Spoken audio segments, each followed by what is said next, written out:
Bien, bonjour à toutes et à tous.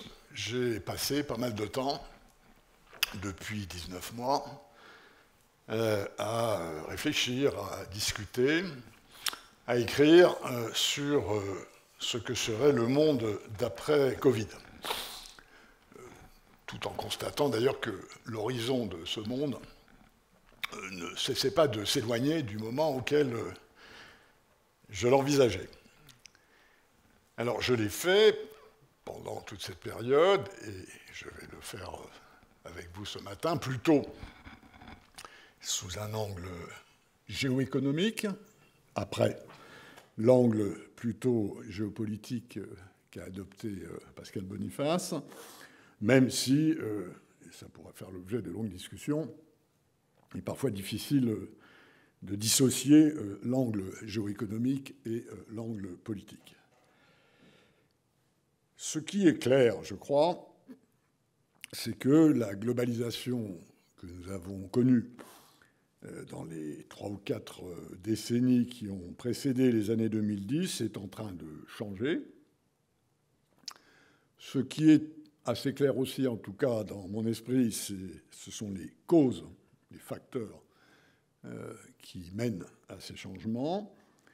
Ce qui est moins clair, c'est la forme nouvelle que va prendre dans l'avenir cette globalisation, entendue, pour faire simple, au sens économique, comme une interpénétration croissante des systèmes de production de biens et de services, accompagnée d'une multilocalisation géographique de ces mêmes systèmes de production, qui se manifeste par une intensification des échanges internationaux que l'on peut mesurer, et je n'ai pas l'intention de vous abreuver de chiffres ce matin, par le ratio entre le volume de l'échange commercial international et le PNB, qui, en moyenne dans ce monde, est passé de 25% à 45% en 40 ans,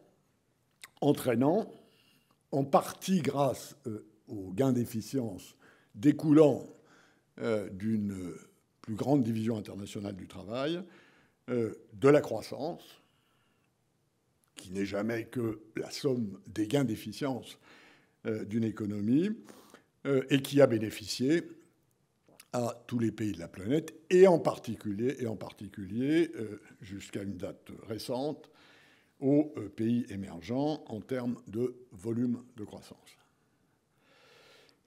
Alors, commençons par les facteurs qui, de mon point de vue, changent cette globalisation que nous avons connue, pour faire simple, et je reprends une expression dont je ne suis pas l'auteur, la globalisation heureuse. Je n'ai jamais pensé personnellement qu'elle l'était, mais c'est l'impression qu'on a pu avoir pendant quelques décennies. Je vois 5 facteurs importants à l'origine de cette évolution, de cette mutation. La géopolitique, la technologie, l'idéologie, la montée des risques et enfin, évidemment, la pandémie dont nous essayons de sortir péniblement. Les évolutions géopolitiques, je ne m'étendrai pas sur ce point. Pascal Boniface, qui est un grand spécialiste de ces questions, en a abondamment parlé, au premier rang desquels, évidemment, la rivalité sino-américaine. La toute petite nuance que j'aurais par rapport à son propos, c'est que moi, je ne crois pas que ça va durer 10 ans, ni même 20 ans.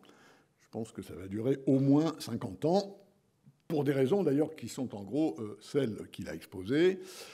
La réalité étant que désormais, les États-Unis considèrent la Chine comme une menace pour les États-Unis et que la Chine considère les États-Unis comme une menace pour la Chine. Nous sommes donc dans une situation typique de guerre froide. Ce n'est pas une volonté d'agression, mais c'est le sentiment d'une vulnérabilité qui entraîne des contre-mesures. Je crois que nous devons vivre avec ça, pour les raisons que Pascal expliquées et qui ont à voir effectivement avec la trappe de Thucydide. L'origine de cette situation étant, comme il l'a dit, dans le déplacement du poids relatif de ces deux puissances. J'ajoute néanmoins que cette rivalité est devenue plus dure et continue à devenir plus dure au fur et à mesure que la trajectoire que Deng Xiaoping avait imprimée à son pays, qui, au fond, à très très très long terme, non pas sur le plan politique, mais sur le plan économique, était une trajectoire de convergence de la Chine avec le capitalisme de marché globalisé, cette trajectoire a été interrompue. Elle s'est développée des années Deng Xiaoping à en gros 2010, en passant par l'accession de la Chine à l'OMC en 2001. Et en gros, depuis 2010, cette espèce de grande convergence à long terme s'est arrêtée et la Chine a recommencé à diverger. Sur le plan politique, c'est assez clair. Xi Jinping est un dirigeant beaucoup plus communiste, beaucoup plus nationaliste, beaucoup plus agressif que ne l'étaient ses prédécesseurs, mais aussi sur le plan économique, et notamment à la faveur de la crise de 2008, qui a conduit la Chine, pour étaler le choc de la crise de 2008, à réaugmenter considérablement la part de l'économie qui est commandée, dirigée, couverte par le parti, l'État. En gros, avant 2010, cette part de l'économie chinoise avait été réduite de 100% du temps de la collectivisation à quelque chose de l'ordre de 15%. Elle est maintenant de l'ordre de quelque chose de 30%. Et quand Xi Jinping est arrivé au pouvoir, avec des intentions assez claires de remettre un certain nombre de choses en ordre, évidemment, il s'est appuyé, et il continue de s'appuyer considérablement sur ce secteur d'État.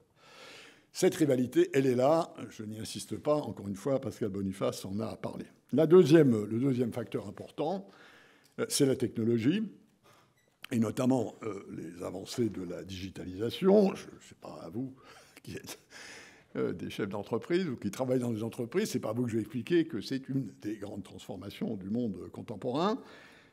Probablement, et j'en parlerai dans un instant avec le changement environnement, c'est un peu comme si notre monde devait vivre deux révolutions aussi importantes que le fut la révolution industrielle au XIXe siècle. La révolution digitale et la décarbonation de nos économies sont deux révolutions. Et évidemment, le fait que l'échange, la valeur, se situe de plus en plus, non pas dans des artefacts et des choses que l'on fabrique, voire même des services que l'on offre, mais dans des données qui deviennent la matière première de l'économie et qu'on traite de manière de plus en plus importante et en ajoutant de plus en plus de valeur, notamment grâce à l'intelligence artificielle, ce changement dans la création de valeur entraîne des conséquences importantes dans l'économie internationale, notamment en raison du fait que les données ne sont pas des choses plates. Les vélos, les chemises, les chaussettes, la viande, idéologiquement, c'est plat. Les données, non. Qui les possède ? Qui y a accès? Comment sont-elles protégées? Où peut-on les stocker? Comment les défendre ou les vendre? Toutes ces questions-là soulèvent des questions politiques profondes qui redonnent, en quelque sorte, un relief considérable à ce que l'on a appelé un moment un monde de l'échange international qui devenait plat. Cette évolution digitale a évidemment été accélérée par le Covid, et on trouve dans cette accélération un certain nombre des raisons de cette turbulence que je viens de citer. Troisième facteur, l'idéologie, en ce sens que, disons, la globalisation, qui était, comme je l'ai dit, à un moment en quelque sorte heureuse, l'est moins désormais. J'ai toujours pensé et dit que la globalisation, au sens où je l'entends, était un processus à la fois efficace et pénible.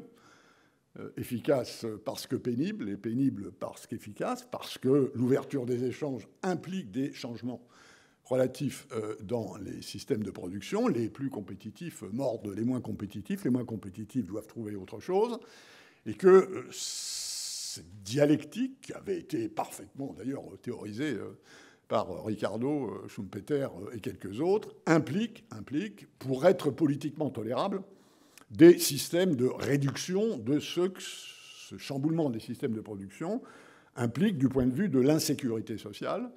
Et je crois que la réalité, c'est que les systèmes de réduction de l'insécurité sociale qu'on avait inventés pour traiter les conséquences de la révolution industrielle du 19e n'ont pas été capables de traiter correctement les conséquences sociales, psychologiques, politiques de la globalisation, notamment et essentiellement dans l'Ouest, d'où un sentiment plus négatif à l'égard de l'échange international, d'où, disons, des discours plus protectionnistes que par le passé, qui, évidemment, comme on pouvait le voir, ont été enfourchés par un certain nombre de mouvements populistes. Quatrième facteur, la montée d'un certain nombre de risques systémiques qui sont apparus petit à petit au fur et à mesure que le temps passait. L'environnement, qui est devenu le premier problème mondial. Si on interroge les populations aujourd'hui, et pas seulement les jeunes, en leur disant quel est le problème numéro un auquel vous pensez, c'est clairement devenu dominant, et c'est aussi devenu dominant dans la vie et dans l'agenda international, y compris en considérant, comme je l'ai dit à l'instant à propos de la digitalisation, les énormes transformations que ceci implique pour décarboner en termes d'émissions de CO2 nos systèmes de production, avec ce que l'on sait maintenant des inévitables conséquences sociales que ceci aura et dans lesquelles, d'ailleurs, nous sommes en train de rentrer. Évidemment, dans ces conditions, pas très difficile de comprendre que la relation entre l'intensification de l'échange international et la dégradation de l'environnement peut être mise en cause. Il y a beaucoup de gens qui pensent que c'est très mauvais de transporter des crayons du Japon en Europe parce que ça émet du CO2. C'est, comme chacun sait, beaucoup plus compliqué que ça, parce que la globalisation a aussi des effets d'efficience qui fait que produire quelque chose à un endroit où les matières premières sont, où l'air, où l'eau, où la terre sont moins rares que dans un autre, c'est une manière de conserver les ressources naturelles. C'est un débat compliqué, mais il a fait irruption sur la scène politique internationale. Les risques d'environnement, risques en matière de cybersécurité, on n'en parle pas beaucoup, mais en gros, Taïwan est peut-être en train de rentrer dans le bouclier cyber de l'OTAN, s'il y en a un, vu le nombre d'agressions cyber dont Taïwan fait l'objet depuis quelque temps. Tout ceci est en dessous des radars de l'opinion publique, mais c'est une réalité dont je crois il faut bien avoir conscience. Risque en matière de santé. Je n'insiste pas sur le choc pandémique que nous avons vécu. Tout ceci menant en quelque sorte, et c'était déjà assez clair avant l'épisode Covid, tout ceci menant à des préoccupations autour de la sécurité économique. Je continue à travailler beaucoup avec Bruxelles. Cette idée d'autonomie stratégique européenne, elle ne date pas de la crise Covid. Elle a émergé il y a une dizaine d'années chez des penseurs qui s'occupent de ces questions de long terme. La question de savoir, dans le cas de l'Union européenne, comment affirmer davantage une volonté de sécurité vient tout simplement du fait que l'essentiel des crises qui ont frappé l'Union européenne depuis 2 décennies sont des crises qui sont venues de l'extérieur. La crise financière, les migrants, l'Ukraine, Covid. Et donc il y a petit à petit davantage d'attention à ces questions de sécurité économique, ce qui implique évidemment davantage d'action des États sur l'organisation internationale économique et éventuellement sur les marchés. Et puis évidemment, enfin, dernier facteur, la pandémie du Covid, dont Pascal Boniface a en gros retracé à la fois le côté totalement soudain, totalement global et formidablement disruptif pour ce monde, qui aura au moins deux conséquences importantes. La première, elle vient de l'asymétrie du choc économique entre le Nord et le Sud.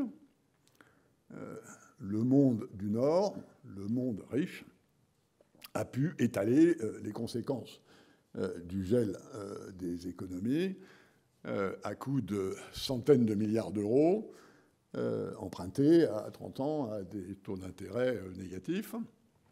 Ça n'est pas le cas des économies du Sud, qui n'ont pas été moins frappées que les économies du Nord dans leur profondeur, et notamment si on tient compte de l'importance du travail informel dans beaucoup de ces économies. Mais évidemment, ils n'ont pas du tout le coût du capital est totalement différent, et ceci va laisser des traces considérables en termes de reprise après le choc économique dans la partie pays en développement de l'économie mondiale, qui est, je mets la Chine du côté des pays développés, ce qu'évidemment les Chinois est tout à fait incongru, pour des raisons plus politiques d'ailleurs qu'économiques, mais disons, en gros, vous avez 30% de l'économie mondiale qui, aujourd'hui, est très durement frappée et dont les chances de reprise, j'y reviendrai, sont assez limitées. Et puis s'ajoute à ça, malheureusement, ce que j'appelle, depuis quelque temps, publiquement, et je sais que ça choque un peu, mais je crois que c'est trop important pour qu'on ne choque pas un peu, l'apartheid vaccinal mondial, c'est-à-dire cette incroyable différence entre, en gros, 70% de vaccinés chez les riches et moins de 5% chez les pauvres. Aujourd'hui, en Afrique, les personnels de santé ne sont vaccinés qu'à moitié de leur nombre. Alors, je ne m'étends pas sur le côté moral, philosophique. On peut en penser ce qu'on veut, on peut trouver ça terriblement choquant. On peut dire, bah ouais, mais c'est la vie. Je ne me situe pas sur ce terrain-là. Revenons juste sur le terrain économique. Et il y a une excellente étude du FMI qui est sortie il y a quelques mois sur ce sujet. L'apartheid vaccinal est une catastrophe économique. Elle va ralentir, ça va ralentir la reprise mondiale, probablement d'1 ou 2 ans, si on n'y prend pas garde. Je ne dis pas qu'il n'y a rien à faire et qu'on ne va rien faire. On est en train de travailler à un certain nombre, à partir de ce sommet que Biden doit organiser aux Nations Unies la semaine prochaine, un plan pour le G20, de telle sorte à essayer de boucher ce trou. Vous avez vu que la présidente de la Commission européenne a annoncé des donations supplémentaires de la part de l'Europe dans son discours sur l'état de l'Union cette semaine. Mais j'insiste sur ce point parce que c'est une fracture très importante de notre monde et qui va laisser des traces psychologiques considérables. Nos amis africains qui vont débarquer à Glasgow et à qui on va dire, chers amis africains, vous comprenez bien que la lutte contre le changement climatique est une affaire de solidarité, que ceci nous concerne tous, que nous devons tous faire notre part de cet effort. Ils vont nous faire un grand bras d'honneur en disant solidarité, ça fait 1 an et demi que vous nous promettez qu'on aura des vaccins. Vous nous avez même donné de l'argent pour les acheter, sauf que c'est vous qui les avez achetés. Donc qu'est-ce que vous avez fait? Vous nous avez roulé dans la farine, vous nous avez raconté des bobards. Et s'il s'agit d'adapter nos économies au changement climatique, pour le moment, vous repasserez. Vous comprendrez que je suis un peu pessimiste sur les résultats de la conférence de Glasgow dans ces circonstances, d'autant que, et Pascal Boniface en a parlé, la Chine n'aura pas trop de mal dans ces circonstances à rester assise dans les tribunes pour regarder le résultat de cette bagarre. Et donc, au fond, et je termine ce premier point, cette crise du Covid est assez révélatrice de ce qu'est notre mondialisation. D'un côté, une incroyable rapidité pour trouver un vaccin, parce que les scientifiques se foutent des frontières. Ils n'attendent pas les instructions de leur gouvernement pour travailler ensemble. Ils font ça tout seuls, sur leur réseau. Donc, une globalisation qui a montré, côté science, son énorme pouvoir d'efficience, de découverte, d'innovation. Et puis, d'un autre côté, une très grande incapacité, une très grande désorganisation dans ce qu'on arrive à faire de cette valeur extraordinaire qu'on a créée pour tout le monde et qui sont ces vaccins. Les deux faces de la globalisation, comme Janus, une positive, une négative, toutes les deux à l'œuvre, faute en quelque sorte d'une organisation collective suffisante pour tirer les conséquences de tout cela. Alors, quelles sont en gros les conséquences de ces changements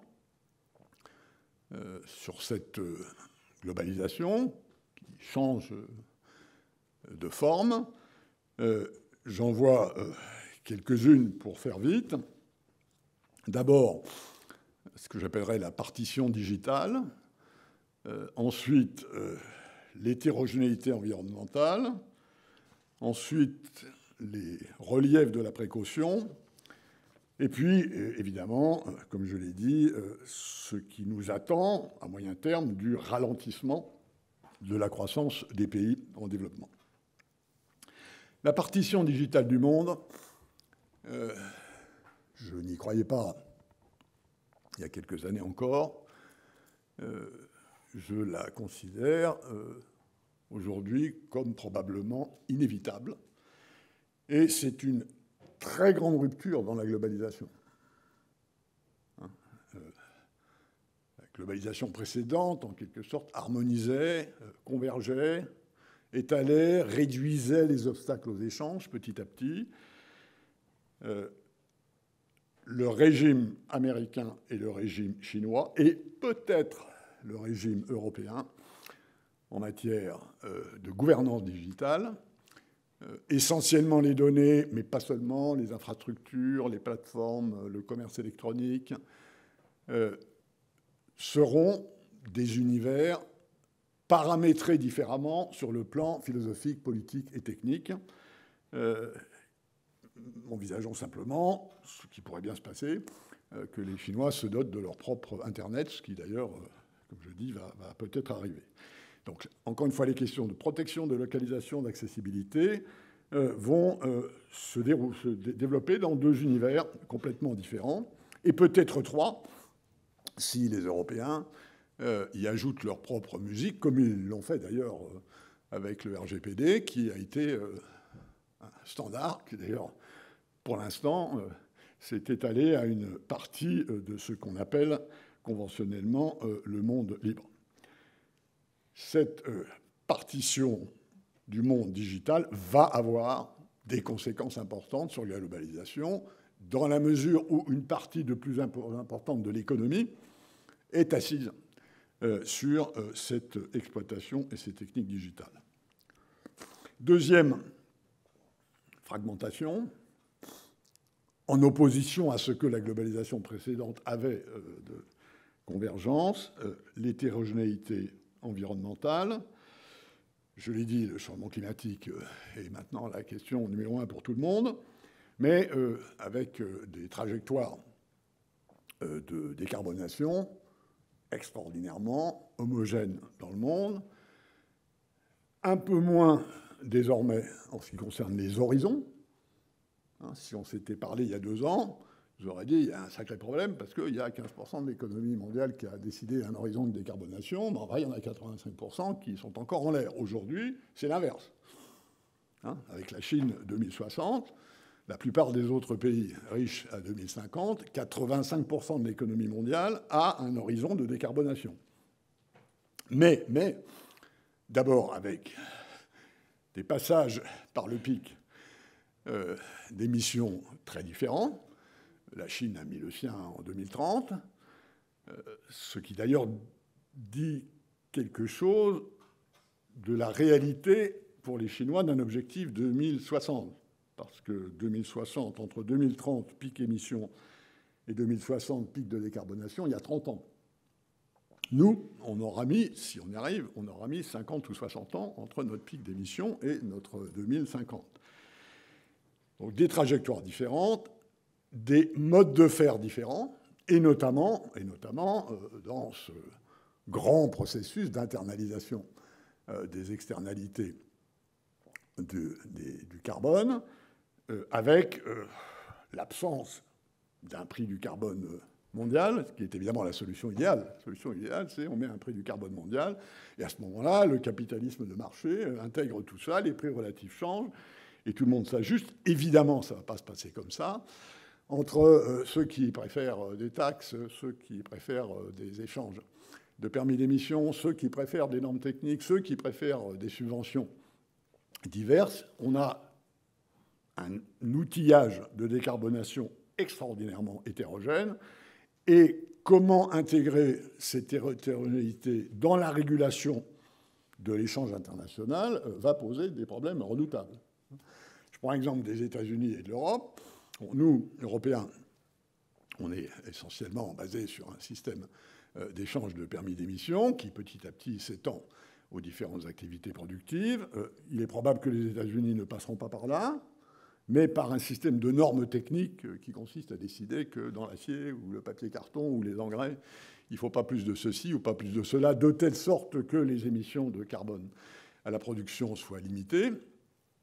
Comment articuler deux systèmes aussi différents, un avec un prix du carbone explicite, l'autre avec un prix du carbone implicite qu'il va falloir calculer, comparer, vérifier. Tout ceci augure de difficultés dans l'organisation de l'échange international. Et d'ailleurs, ce projet européen de CBAM, qui, contrairement à son apparence, n'est pas un nouvel instrument dans un orchestre, mais un mécanisme d'ajustement carbone à la frontière, et sur lequel j'ai été, avec la directrice de l'Institut Jacques Delors à Bruxelles, l'auteur de la maquette qui a été publiée l'an dernier, et qui a servi à la Commission européenne, en quelque sorte, à se faire les dents sur sa proposition. Quand vous voyez l'effet extérieur de cette idée, pourtant difficilement contestable, si le prix du carbone dans l'Union européenne est à 62 € comme il était la semaine dernière, alors que la moyenne mondiale doit être de l'ordre de 15 ou 20, évidemment entraînant des risques de fuite de carbone, quand vous voyez l'effet d'écho que ceci a dans la conversation sur l'échange international, on comprend que cette hétérogénéité des moyens que nous employons pour, en quelque sorte, régler le même problème, va soulever des turbulences. Ce que j'appelle les reliefs de la précaution, c'est un phénomène plus compliqué à comprendre, probablement tout aussi important, et dont les questions de précaution environnementale ne sont qu'une déversion. C'est ce que j'appelle le basculement du protectionnisme au précautionnisme. Le protectionnisme, c'est quand vous protégez vos producteurs nationaux de la concurrence étrangère avec des tarifs, des droits de douane, des subventions, des restrictions quantitatives, classiques. Ça existait déjà du temps où le roi de Crète et le pharaon d'Égypte ont signé leur premier traité de commerce. On sait faire, on connaît. Le précautionnisme, c'est quand, non pas, il ne s'agit plus de protéger vos producteurs de la concurrence étrangère, il s'agit de protéger vos populations de risques. Et il se trouve que, pour les raisons que j'ai indiquées, les risques augmentent, d'un côté, et certains d'entre eux sont liés à la force et à la vitesse de la globalisation, mais la perception des risques change, et en gros, si l'on devient moins pauvre et plus vieux, l'aversion qu'on a au risque augmente, et ceci entraîne des réactions des autorités publiques, des gouvernements, qui, en quelque sorte, établissent de plus en plus de standards de précaution pour éviter ces risques. C'est vrai en matière de biens, c'est vrai en matière de services, c'est vrai pour la sécurité des briquets, c'est vrai pour l'aflatoxine dans les noisettes, c'est vrai dans la régulation des services. Donc, de plus en plus, les producteurs, et vous en êtes, qu'il s'agisse de biens ou de services, doivent respecter des régulations, des contraintes, des certifications. Et il se trouve que ces régulations, ces contraintes, ces certifications sont basées sur des échelles de perception du risque qui, elles aussi, sont hétérogènes. Ce qui est plus ou moins risqué, ça n'est jamais que la traduction technique d'une espèce d'échelle entre le bien et le mal. Et là, on n'est plus du tout dans la rationalité ricardo-schumpeterienne. Vous faites quelque chose de mieux que moi, bah, tant mieux, comme ça, si on échange, je peux en profiter, et vice-versa. Les obstacles à l'échange changent de nature. Ils sont d'ailleurs moins dans la mesure de précaution, qui est administrée, disons, à la frontière. Et la raison pour laquelle ils ne sont pas là, c'est qu'aucun gouvernement ne va baisser son niveau de précaution au nom du fait qu'il veut favoriser l'échange international. Ce qui crée problème, ce n'est pas la mesure, c'est la différence entre les mesures, c'est l'hétérogénéité des mesures. Si je suis producteur rwandais de fleurs coupées, j'ai zéro tarif, zéro restriction quantitative pour exporter aux États-Unis, en Europe ou au Japon. Mais ces trois pays ont des normes différentes en matière de résidus de pesticides dans les fleurs, et ils vont les administrer de manière différente. Et ils vont me faire d'ailleurs plus ou moins payer pour être sûr que mes fleurs coupées correspondent à la norme en question. Tout ceci va faire que, au lieu de bénéficier classiquement des effets d'échange, je vais être obligé de subir ce que les économistes appellent des économies d'échelle. J'ai déjà parlé des conséquences de la crise Covid sur le ralentissement de la croissance des pays en développement. J'ajoute que dans cet univers de la précaution, les pays en développement sont moins bien traités que les autres. Leur capacité à jouer avec des systèmes réglementaires différents, à s'ajuster, entraîne des coûts supplémentaires qui sont assez facilement étalés par une multinationale, qui le sont plus difficilement par un producteur de roses au Rwanda. Et pour ajouter à cette complexité, à cette fragmentation, il y a aussi le fait que la régulation de l'échange international est de plus en plus entre des mains diverses, multilatérales, bilatérales, régionales, privées, publiques. Les standards privés, vous êtes bien placé pour le savoir, sont parfois beaucoup plus importants que les standards publics, parce que si votre consommateur, si vous faites concurrence avec votre concurrent en disant « moi, je suis plus vert », moi, je suis plus environnemental, moi, je suis plus social, moi, je suis plus safe, alors ce sont des standards privés qui vont, en quelque sorte, déterminer les modèles respectifs et différents de précaution. Alors, est-ce que pour autant, on peut parler comme le fait notre ami commun, Pascal Boniface et à moi, Jean-Marie Guéhenno, là, dans un bouquin qui vient de sortir, qui s'appelle « De la globalisation à l'émiettement du monde ». Est-ce qu'on peut parler d'émiettement? Je ne crois pas, pour autant. D'abord parce que la technologie continue à rester et restera le moteur de la globalisation en ce qu'elle réduit de plus en plus le coût de la distance. Et ceci va continuer. Et l'écrasement du coût de la distance est une des raisons de l'intensification de l'échange commercial international, même s'il ne va pas se faire, à mon avis, dans les décennies qui viennent, comme elle s'est faite dans les décennies passées.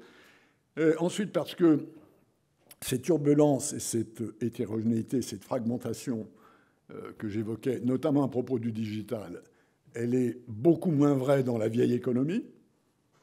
Donc il y a encore des tas de secteurs de l'économie qui restent en quelque sorte paramétrés dans la période précédente de la globalisation. Si vous vendez du ciment ou de l'acier ou de la viande, je ne dis pas que ça ne changera pas, mais ça change moins que des services ou de la télémédecine. quand quelques centaines de millions d'Indiens sont sur le marché mondial de la télémédecine, avec ce qu'implique en termes de transfert et d'usage de données. Ensuite, parce que tout ce qu'on a vu et que je n'ai pas évoqué par souci de brièveté, comme discours et comme conversation au moment du pic du Covid, sur la relocalisation, le reshoring, la fragilité des systèmes d'approvisionnement, que je classe en quelque sorte dans ce que j'appelais les reliefs de la précaution. C'est vrai qu'on n'a pas attendu le Covid pour s'apercevoir que certaines chaînes de production étaient soit trop longues, soit trop concentrées, en tout cas fragiles. On a vu ça au moment d'événements climatiques déjà dans les années 2000. Mais c'est vrai que le Covid a en quelque sorte suscité une réaction politique à un moment assez violente sur ce sujet. À mon avis, elle s'est considérablement calmée parce que les chiffres ont montré que la plupart des chaînes d'approvisionnement mondiales ont tenu le choc du Covid, sauf effectivement dans certains endroits critiques, comme c'est le cas en matière de médicaments, comme c'est le cas en matière de semi-conducteurs, comme c'est le cas, et on le voit par exemple dans les prix du shipping, en sortie asymétrique de la crise, et ça a été évoqué tout à l'heure par Madame Lemaire. Donc, enfin, je ne crois pas, je ne prévois pas que cette nouvelle globalisation sera une déglobalisation. Je pense qu'il y aura des petits morceaux de déglobalisation et qu'il restera des grands morceaux de reglobalisation, y compris en matière de services. Alors, pour terminer, évidemment, ce qui compte pour vous, c'est l'impact de tout ça sur les entreprises. À quoi devez-vous vous attendre dans cette transformation, en tout cas dans cette évolution de cette nouvelle globalisation, et pour ceux et celles d'entre vous qui sont exposés à l'échange international, il y en a beaucoup dans votre pays et même dans votre canton, c'est évidemment un environnement plus complexe, probablement plus risqué, parfois plus dangereux. Et je pense notamment aux entreprises qui sont à la fois sur les marchés américains et sur les marchés chinois dans la nouvelle économie. Vous allez avoir un problème dont la solution, telle qu'on la voit s'esquisser chez les grands acteurs. J'étais hier à Stuttgart dans l'advisory board de Bosch. Les grands acteurs de ce type commencent à se dire qu'il va falloir dupliquer nos chaînes de valeur. Il va falloir 2 systèmes de relations avec nos clients, avec leurs données, avec les vérifications. Et évidemment, ce sont des choses qui sont coûteuses, complexes, qui se préparent. Et ça entraîne tout un tas de conséquences, notamment dans les stratégies, pour nous, Européens, dans les stratégies d'investissement, de localisation en Chine. Est-ce que, compte tenu de la rivalité sino-américaine, de cette espèce de découplage, qui en tout cas est sur le chemin en matière digitale, et probablement pas ailleurs de mon point de vue, malgré les appels de Trump au découplage, il y a très peu d'exemples d'entreprises américaines en Chine qui soient sorties de Chine. Il y en a peut-être moins qui y viennent, et notamment dans le secteur de la tech. Les Chinois, d'ailleurs, eux-mêmes, sont passés d'une démarche où ils importaient notamment des semi-conducteurs à une démarche où ils veulent les produire. Ça va prendre 5 ou 10 ans pour qu'ils y arrivent. Donc là, il y a effectivement une forme de découplage. Mais au fond, est-ce qu'on est sur le marché chinois pour la Chine ou est-ce qu'on est sur le marché chinois pour la Chine et le reste ? Parce que si exporter de Chine devient un problème, les cartes changent dans leur distribution. Tout ceci implique probablement un certain nombre de coûts supplémentaires, et notamment en termes d'interopérabilité entre des systèmes digitaux différents. Est-ce qu'une organisation comme l'OMC est capable de redonner à cette bifurcation, à cette fracture, une forme de convergence? J'en suis pas sûr. Je pense que dans des tas de domaines, on va passer de grande convergence à une moyenne convergence avec pas mal de coexistence. Et effectivement, compte tenu de la diversité des juridictions responsables de la régulation de l'échange international, il va falloir regarder ce qui se passe à l'OMC, ce qui se passe en Europe, ce qui se passe entre les États-Unis et le reste du monde. Nous avons appris hier, ce qui étonnera pas mal de monde, moi moins que d'autres, pour l'avoir dit il y a quelques années, que la Chine était candidate au partenariat transpacifique que les États-Unis avaient conçu, dont ils se sont barrés sous Trump. Les États-Unis se sont retirés d'un instrument d'intégration transpacifique puissant. Le Trans-Pacific Partnership, c'est l'accord commercial moderne, le plus évolué, le plus profond. Les États-Unis en sont sortis, sont restés le Japon, les pays d'Asie du Sud-Est, l'Australie, etc. Et maintenant, c'est la Chine qui demande à montrer à bord. Je doute que ça se passe facilement pour des tas de raisons qu'après avoir écouté Pascal Boniface et moi, je pense que vous comprenez. Mais il y a aussi là un élément encore plus complexe pour la navigation des entreprises. Quand elles sont multinationales, grandes, énormes, et qu'elles ont des services juridiques, des services stratégiques, des implantations locales qui leur permettent de naviguer dans tout ça, ça va. Évidemment, plus la taille des entreprises se réduit, plus ce monde, non pas déglobalisé, mais globalisé de manière plus fragmentée, va être plus difficile pour les petites entreprises que pour les grandes, alors que la période précédente avait en quelque sorte eu l'effet inverse. La réduction générale des obstacles aux échanges qui s'est déroulée a facilité l'accès de beaucoup d'entreprises aux marchés internationaux. Je termine par quelques remarques un peu plus générales. La première, c'est que si on devait résumer, j'en prends le risque, pardonnez-moi, ce qu'a dit Pascal Boniface et ce que j'ai dit à l'instant, au fond, on est passé d'une période où la géoéconomie aurait pu l'emporter sur la géopolitique, la géoéconomie au sens de la raison, au sens de l'intégration, au sens de la convergence, la géopolitique au sens du choc des intérêts des États, des conflits, des tensions. Je pense que le basculement est en train de se faire, en tout cas pour une longue période, de l'autre côté. La géopolitique, en quelque sorte, reprend ses droits sur la géoéconomie. Je ne crois pas que ce soit un bouleversement. Je ne crois pas que le monde va éclater. Je crois que les raisons, les infrastructures de la globalisation, et je suis resté suffisamment marxiste au plan économique pour le croire, sont un lest important qui va éviter l'émiettement de ce monde. Il n'empêche que la géopolitique va avoir plus d'importance. Et pour les entreprises, en général, ce n'est pas une bonne nouvelle. Et j'espère que je ne vexe personne en disant ça. Quelques incertitudes importantes, dont on n'a pas beaucoup parlé. La première sur les Américains. Je la résume en une phrase qui doit nous faire réfléchir très sérieusement. Est-ce que c'est Trump l'exception ou est-ce que c'est Biden l'exception? Alors, en Europe, ici, on dit c'est Trump l'exception. Heureusement qu'on est revenu à la normale avec Biden. Ce n'est pas ce que me disent mes amis américains. Mes amis américains me disent c'est Biden l'exception. Il va perdre les élections midterm en 2022. Trump se représentera ou pas, mais il y aura quelqu'un à la droite du Parti républicain qui va reprendre l'héritage, j'ose même pas dire idéologique, de Trump. Et cette nation, qui continue à peser énormément sur le sort du monde, va continuer à se polariser.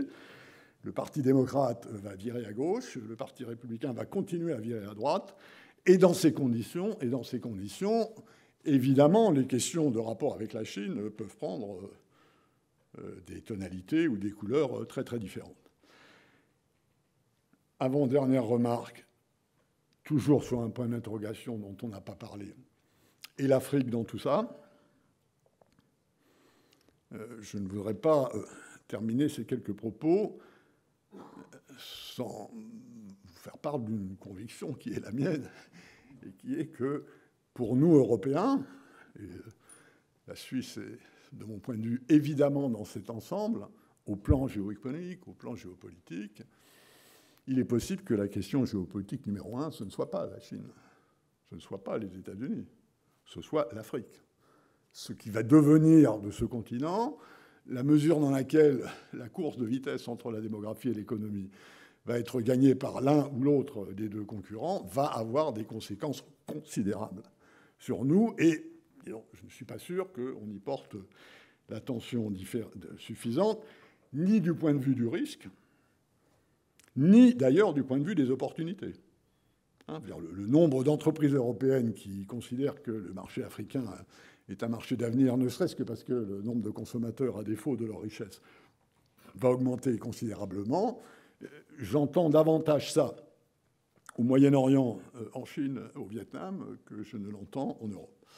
Et enfin, et vous me pardonnerez ce petit couplet européen, mais tout ce que nous avons dit, je crois, et on est assez d'accord sur l'essentiel avec Pascal Boniface, nous dit que si on veut, et vous les Suisses et nous les Européens de l'Union européenne, si notre rêve de long terme, c'est que la civilisation européenne, en ce qu'elle a de modéré, d'humaniste, de système d'économie sociale de marché, avec des préoccupations environnementales qui sont nettement plus développées maintenant que dans le reste du monde, si on veut que cette option de la civilisation, qui après tout n'est jamais qu'une manière de vivre ensemble, reste disponible dans 50 ou 100 ans, on a quand même intérêt à se serrer davantage les coudes. Merci pour votre attention.